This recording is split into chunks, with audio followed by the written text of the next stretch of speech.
Lorsqu'on décide de se lancer dans l'entrepreneuriat, il est clair qu'on a un investissement qui est très fort, et notamment un investissement en temps, une grosse motivation qui nous donne envie de réussir forcément, mais qui nous donne aussi cette envie d'y travailler constamment pour pouvoir mener à bien ce nouveau projet, cette nouvelle vie.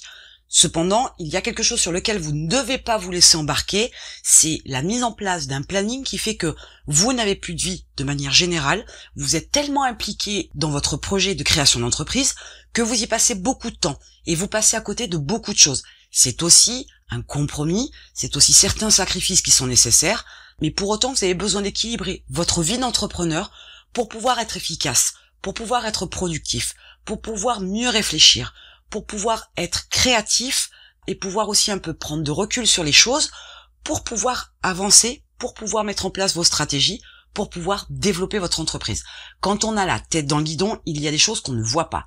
Donc pour prendre un petit peu de recul et pour pouvoir avoir cette hauteur-là sur l'analyse, sur le développement de votre entreprise, vous devez équilibrer votre vie d'entrepreneur. Ça passe par 5 axes bien particuliers qu'il va vous falloir aussi séparer les uns des autres de façon à avoir une vie un peu plus cloisonnée, certes, quelque part, mais surtout avoir une vie beaucoup plus équilibrée pour pouvoir mener votre vie d'entrepreneur de manière correcte, efficace et travailler de façon à ce que vous soyez productif et non pas sur une quantité d'heures qui finalement vous fait brasser de l'air et ne vous fait pas aller à l'essentiel. Alors la première partie de votre vie que vous devez absolument développer et surtout ne pas arrêter, c'est votre vie sociale.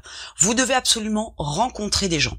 Les gens, vous les rencontrez parce que ce sont votre famille, ce sont vos amis, vos collègues de travail ou pourquoi pas vos prestataires, mais avoir une vie en extérieur, avoir une vie où à un moment donné vous vous posez avec d'autres personnes et vous parlez d'autre chose que de travail. Mais c'est aussi tout ce qui concerne les loisirs. C'est important de partager certains loisirs avec d'autres personnes. Ne restez pas enfermés chez vous. Il y a beaucoup d'entrepreneurs qui se lancent dans la création d'une entreprise et qui finalement passent plus de temps enfermés dans leur bureau devant leur écran et oublient d'avoir une vie sociale. C'est important pour votre équilibre. Il faut savoir remplir votre vie aussi d'autres choses. Ça vous permet toujours de prendre du recul. Et ça, c'est important de pouvoir aussi avoir du temps pour penser à autre chose, faire autre chose. Et votre vie sociale, donc se confronter avec d'autres personnes, ça permet d'avoir d'autres points de vue. Ça permet aussi clairement de se détendre, mais comme toutes les autres parties de votre vie, il faut savoir aussi lever le pied. La deuxième partie de votre vie que vous devez développer, c'est votre vie familiale. Je parlais tout à l'heure de vie sociale où vous devez aussi voir votre famille. Mais il est aussi important de prendre en considération que dans votre planning, vous devez avoir une vraie vie familiale. C'est votre conjoint ou votre conjointe, c'est vos enfants, c'est vos parents. Et cela concerne effectivement tous les membres de votre famille. Parce qu'il y a des mariages, il y a des anniversaires, il y a tout simplement des repas de famille où on prend plaisir à se retrouver, il y a tout un tas d'événements dans une vie qui concernent la famille, et il est vraiment primordial pour vous que vous puissiez aussi, entre guillemets, quelque part, resserrer les rangs. Parce que votre vie d'entrepreneur vous prend du temps. L'investissement de vos pensées, l'investissement de votre temps, l'investissement de votre motivation, de vos efforts, etc., va plus dans votre vie professionnelle que dans votre vie familiale. Mais il ne faut pas oublier ces gens-là. C'est des gens qui vous sont proches, c'est des gens qui vous aiment, c'est peut-être des gens qui vous soutiennent et qui vous tirent vers le haut ou vous poussent vers le haut. Et à ce moment-là, il est important de se retrouver avec eux de façon aussi à récupérer quelque part leur énergie, leur motivation pour pouvoir être une fois de plus beaucoup plus efficace dans sa vie d'entrepreneur. Vous devez aussi avoir une vie privée. Alors la vie privée, je dirais qu'il y a un petit peu deux sous-parties.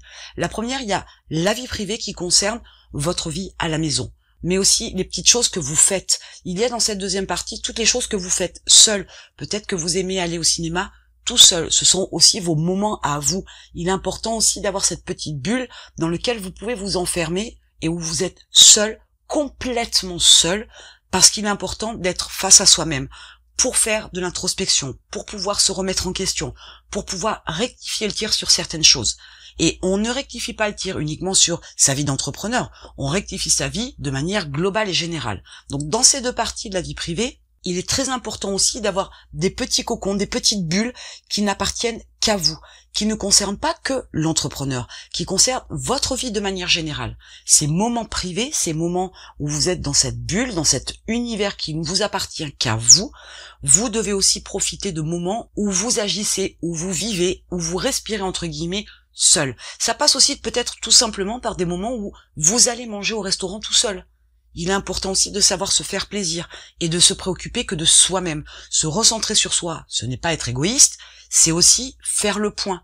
Et aussi apprécier certaines choses seul. Il y a des moments qu'on souhaite partager, il y a aussi des moments où on a besoin de partager en fait rien qu'avec soi-même et de se retrouver un petit peu libéré de toute entrave, de toute chaîne, de toute contrainte de manière générale pour pouvoir aussi respirer mais aussi laisser vagabonder son imagination parce que ça vous permet aussi d'ouvrir d'autres portes.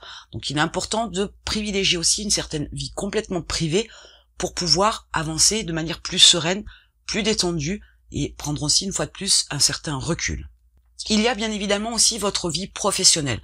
Votre vie professionnelle, c'est le temps que vous passez pour pouvoir créer votre entreprise et développer votre entreprise. C'est votre partie entre guillemets vie d'entrepreneur. Pas vraiment finalement, parce que la vie professionnelle, c'est aussi les rencontres que vous pouvez faire dans des clubs d'entrepreneurs. C'est aussi les moments où vous réseautez. C'est aussi les moments où vous avez certaines obligations, certaines contraintes.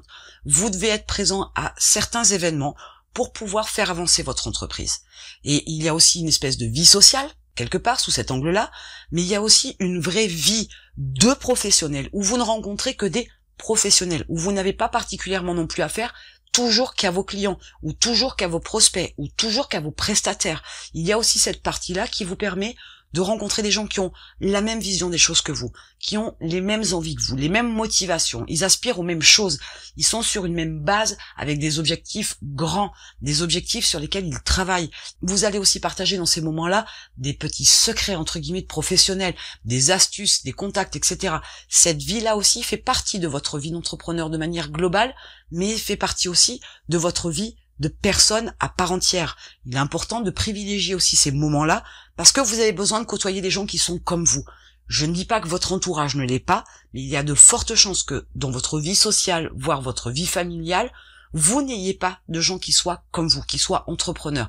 Et il y a clairement une différence de pensée, de réflexion, de vie qui sont différents et qui font que quelquefois, vous ne vous retrouvez pas dans le profil de pensée des gens qui vous entourent. Donc côtoyer des professionnels permet aussi de côtoyer entre guillemets des gens de la même tribu, qui ont la même façon de voir les choses, et c'est très important de se sentir moins seul, je ne dirais pas non plus épaulé, mais du moins moins seul dans un mode de pensée.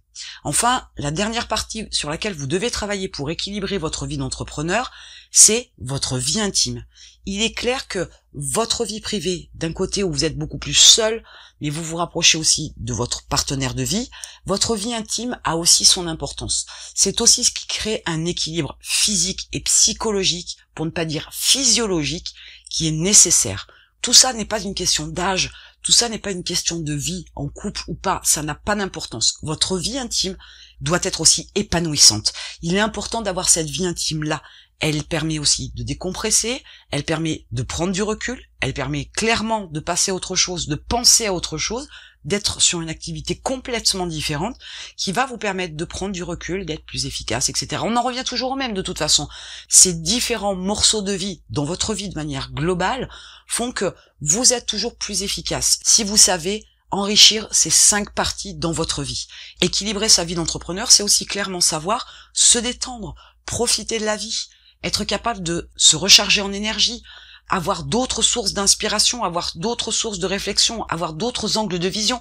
Et ça peut venir à vous dans tout un tas de situations et dans vos différentes vies, vos 5 vies différentes de manière générale. Et vous devez absolument cultiver ces 5 parties-là et avoir vraiment des parties bien distinctes dans votre vie. Il y a des choses clairement qui ne se mélangent pas, mais vous devez absolument avoir cette vie riche, intense, dense, pour pouvoir avoir une vie d'entrepreneur beaucoup plus épanouissante, beaucoup plus riche et vous permettre d'être beaucoup plus efficace, productif et aller plus sereinement vers votre réussite. Donc faites l'état des lieux de votre vie aujourd'hui, voyez quelles parties sont négligées, voyez quelle vie vous devez développer parce que vous en avez besoin, c'est nécessaire, et à ce moment-là, rééquilibrez votre vie d'entrepreneur pour pouvoir avancer plus vite, plus efficacement, être plus productif, être aussi plus serein, c'est important, mais aussi plus créatif. Et en attendant, je vous retrouve de l'autre côté.